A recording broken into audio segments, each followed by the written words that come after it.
జై శ్రీరామ్, శ్రీమాత్రే నమః. జై జనసేన, జై పవన్ కళ్యాణ్, జై వారాహి, వందే మాత్రం. వీక్షకులకు అందరికీ నమస్సుమాంజల్లు.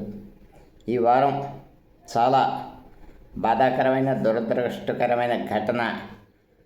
కాకినాడకు చెందిన పిఠాపురం ఇంజనీర్ గారి కుటుంబం ఆత్మహత్య, తదనంతర పరిణామాలు. పిఠాపురం ఏఈ గారు భార్యతోటి, కుమార్తెతోటి, మనవడితోటి కలిసి గోదావరిలో దూకి ఆత్మహత్య చేసుకున్న సంఘటన చాలా భయభ్రాంతులకు గురి చేసింది. తదనంతర పరిణామాలు అవి విశ్లేషించుకుంటే అందులో వారి మనవడు మాత్రమే ప్రాణాలతో బయటపడ్డారు. 2 ఆత్మహత్య సూసైడ్ నోట్లు లభించే పోలీసు వారికి. దాని ఆధారంగా దర్యాప్తు ప్రారంభించారు. ఇటు ఈ సూసైడ్ నోట్లో ప్రస్తావించబడ్డ ముద్దాయి ఎవరైతే ఉన్నారో అతను పరారీలో ఉన్నాడు. తదనంతరం ఇక్కడ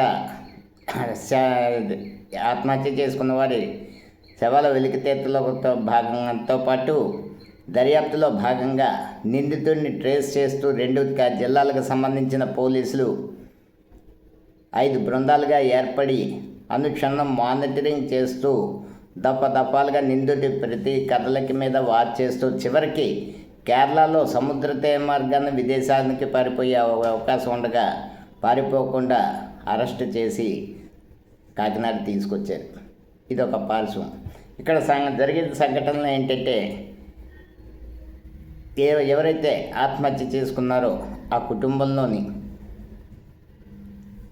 వారి అల్లుడు గతంలో చనిపోయినట్టుగా, కొన్ని కుటుంబ సమస్యలతోటి కుటుంబానికి దూరంగా ఉంటూ ఈ చిన్న కుమార్తె భర్త తరపు కుటుంబానికి పెద్దగా రాకపోకలేని సందర్భంలో కుమారుణ్ణి కొంచెం రిక్రియేషన్ కోసం రైఫిల్ షూటింగ్ నేర్పించడానికి అక్కడ జాయిన్ చేసినట్టుగా, అక్కడున్న ఎవరైతే ట్రైనర్ ఉన్నారో అతను వీరి మీద దృష్టి పెట్టి వీరికి లూప్ హోల్స్ అన్నీ తెలుసుకొని నింపాదిగా మంచితనంతో దగ్గరయ్యి తర్వాత ఆక్రమించుకొని వాళ్ళని నానా బాధలు పెట్టి కుటుంబాన్ని కబ్జా చేసి చిత్రహింసల పాలు చేసి వారి ఆస్తులు దోచుకొని వారి ధనమానాలని దోచుకొని చివరికి వాళ్ళకి చావే శరణ్యం అనే పరిస్థితి కల్పించిన విధానం చాలా ఘోరాతి ఘోరం. ఇక్కడ ఇంత జరిగాక పౌర సమాజంలో చాలా ఆవేదనలు వ్యక్తమయ్యాయి. ఎవరికి తోచినట్టుగా వారు బాధను వ్యక్తీకరించారు. ఇక్కడ జరిగింది ఏంటంటే, వాస్తవానికి ఆవిడికి తన కుమారుడికి కొంచెం పబ్లిక్లో అటాచ్మెంట్ కోసం రైఫిల్ షూటింగ్ తీసుకెళ్ళింది. అక్కడ వీళ్ళ ఫ్యామిలీ లూప్ హోల్స్ తెలుసుకొని ఎవడైతే రాక్షసుడు ఉన్నాడో క్రమంగా దగ్గరయ్యి వశపరుచుకొని చాలా వేధించి ఇది చేసి చాలా దౌర్భంగా ఆవిడ సూసైడ్ నోట్లో ప్రతి లెటర్ టు అక్షరం కూడా ఆవేదనతో కూడుకుంది. ఇక్కడ మనం ఏం చేస్తున్నామంటే, చాలామందికి ఒక పైశాచికానందం, ఒక స్త్రీ మీద రాయి విసిరేయాలంటే ఎంతో శ్రద్ధ. ఆవిడ ఎక్కడా సుఖం కోసం లొంగిపోలేదు, బలవంతంగా లొంగదీయబడింది. సమాజంలో ఆడది బయటికి అడుగు పెడితే లొంగ తీసుకుని మృగాలు ఎన్నో ఉంటాయి, అందులో ఇదొక మృగం. ఈ మృగానికి ఉన్న నెట్వర్క్ అది ఏమిటి అన్నది ఆలోచించాల్సిన విషయం. ఇక్కడ ప్రతి ఒక్కరు కూడా ఒకటి మాత్రం తెలుసుకోవాలి, స్త్రీకి భర్త తర్వాత ఎక్కువ ఆనందించి సుఖాన్ని ఇచ్చేది ఏంటంటే పిల్లలు. అంతేగాని సుసుఖం కోసం అడ్డదారులు పట్టే పరిస్థితి ఎవరికి ఉండబోదు. ఎవరి మనసులో ఎవరో ఎవరో కొంచెం ఇదైన వాళ్ళు ఉంటారు. కానీ సరే, లొంగ తీసుకునేది క్రమేణంగా మీ కుటుంబానికి అండగా ఉంటానంటూ వీళ్ళ ఆస్తుల మీద వాటి మీద కబ్జా చేసి ఆ మనిషి మానవ మృగంగా మారిపోయి చేసిన కృత్యాలు వాళ్ళ సూసైడ్ లెటర్స్లో అడుగడుగునా కనిపిస్తున్నాయి. ఇక్కడ తక్షణం పౌర సమాజం నుండి వినపడ్డ డిమాండ్ ఏంటంటే, కేసు సిబిఐకి అప్పచెప్పాలి, అతను ఉరి తీసేయాలి. మరి ఇన్నాళ్ళు దర్యాప్తు చేసి నిందితుడిని పారిపోకుండా అంత పగలు రాత్రి మానిటర్ చేసి 2 జిల్లాల పోలీసులు వాడిని తీసుకొచ్చి మొత్తం కేసు ఇన్వెస్టిగేషన్ చేసి ఇంత పాటలు పట్టి పోలీసులు చేయాల్సిందేంటి?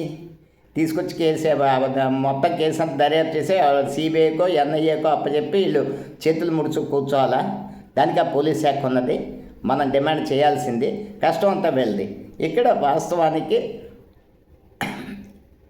ఎక్కడి నుంచో వచ్చిన ఒకడు ఇక్కడ ఒక సామ్రాజ్యాన్ని ఏర్పాటు చేసుకున్నాడంటే దీన్ని మతం కోణంలోనే చూస్తున్నారు. కానీ ఎంతసేపు మన మనసులు అక్కడే ఆగిపోయి ఎవరి సపోర్టుతో ఇక్కడ స్థిరపడ్డాడు?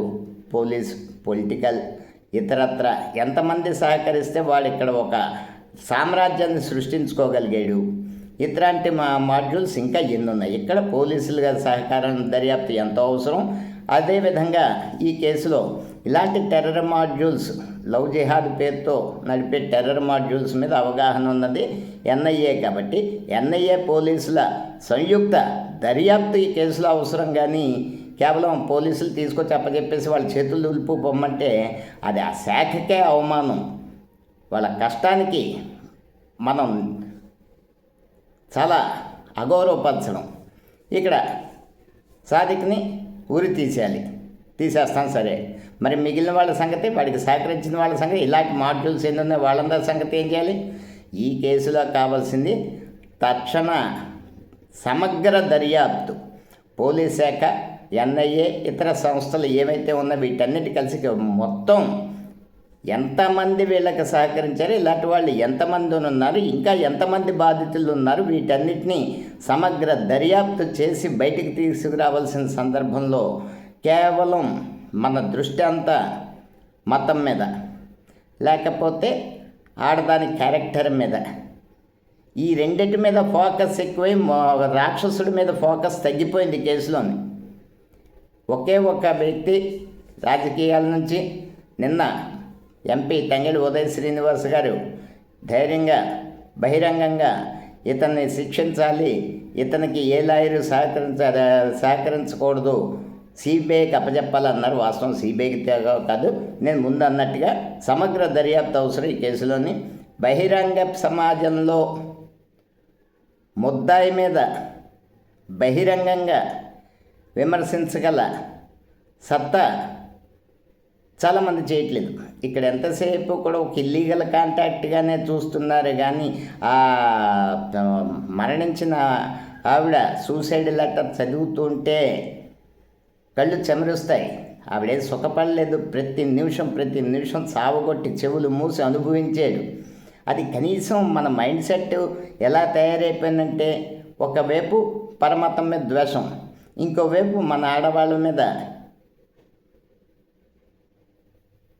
ఏమనాలి దీన్ని, మన మైండ్ సెట్ ఎలా ఉంది? కేవలం ఇక్కడ స్థానికులు, ఇక్కడ మన మతస్థులు లేకపోతే ఇతరస్తులు వీళ్ళందరి సహకారం లేకుండా ఒక నేరస్తుడు వచ్చి సామ్రాజ్యం స్థాపించేసుకున్నాడా? మన మైండ్ సెట్ ఈ రకంగా ఆలోచించాలి. కానీ ప్రతిదీ కులం, మతం, లేకపోతే ఆడదాని మీద రాయి విసిరేసేయడం, ఆడదాన్ని ఒక వ్యభిచారిగా చూడడం, ఆడదాన్ని ఇంకో రకంగా చూడడం, ఈ తరహా మైండ్ సెట్ ఉన్నంతకాలం ఇలాంటి సంఘటనలు రిపీట్. ఎక్కడైతే బాధితులు ఉన్నారో ఆ బాధితులకి పౌర సమాజం ఆపన్న హస్తాన్ని అందించాల్సింది. కానీ మరిన్ని ఆత్మహత్యలు కానీ, మరిన్ని కుటుంబాలు రోడ్డును పడ్డం కానీ, వీధిని పడ్డం కానీ చేయకుండా బాధితుల ఫోటోలు కానీ, వాళ్ళ వ్యక్తిగత విషయాలు కానీ బహిర్గతం చెయ్యకూడదన్న కనీస నీతి కూడా మీడియాలు కానీ, సోషల్ మీడియాలు కానీ, వ్యక్తులు కానీ ఎక్కడ కనీసం పట్టించుకోకపోవడం చాలా దురదృష్టకరం. ఏది ఏమైనా ఇది ఒక సామాజిక సమస్య. ఈ సమస్యని ప్రత్యేకమైన దర్యాప్తు ద్వారా పూర్తిగా సమగ్ర దర్యాప్తు చేసి సమస్యను నిర్మూలించాలి. కానీ ఇందులో వ్యక్తిగత ఎజెండాలు ఎవరికి ఉండాల్సిన అవసరం లేదని కోరుకుంటూ వందే మాత్రం. జై హింద్.